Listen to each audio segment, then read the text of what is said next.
ठाणे जनता सहकारी बँकेनं 54 वर्ष पूर्ण करत 55व्या वर्षामध्ये पदार्पण केलं असून सध्या 5 राज्यांमध्ये ठाणे जनता सहकारी बँकेच्या संस्था कार्यरत आहेत।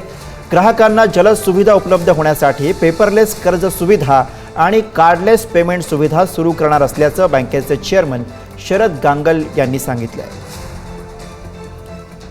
यंग जनरेशन आहे यांना जास्तीत जास्त अट्रॅक्ट कसं करतील त्या पद्धतीने आम्ही याच्या पुढची आमची पूर्णपणे स्ट्रॅटेजी असेल। मी ऑलरेडी डिजिटल इम्प्रोव्हायझेशनसाठी आणि न्यू डिजिटल प्रॉडक्टसाठी आम्ही ऑलरेडी आज काही सॉफ्ट लॉन्चेस केलेली आहेत की जेणेकरून येणाऱ्या काळामध्ये ती कस्टमरसाठी अट्रॅक्टिव्ह असतील आणि कस्टमर सर्व्हिसही जास्त चांगल्या पद्धतीने आम्ही देऊ शकू। लोन ओरिजिनेटिंग सिस्टीम म्हणून एक टेक्नॉलॉजी बेस्ड कर्ज आपण देऊ शकतो।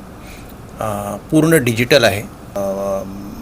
विल बी सगळी जी इन्फॉर्मेशन असेल ती डिजिटली लोड केली जाईल आणि त्या बेसिसवर जर सगळी इन्फॉर्मेशन जर भरली व्यवस्थित तर आम्ही तुम्हाला लोन सँक्शनचं इन प्रिन्सिपल लेटर 10 मिनिटात देऊ शकतो।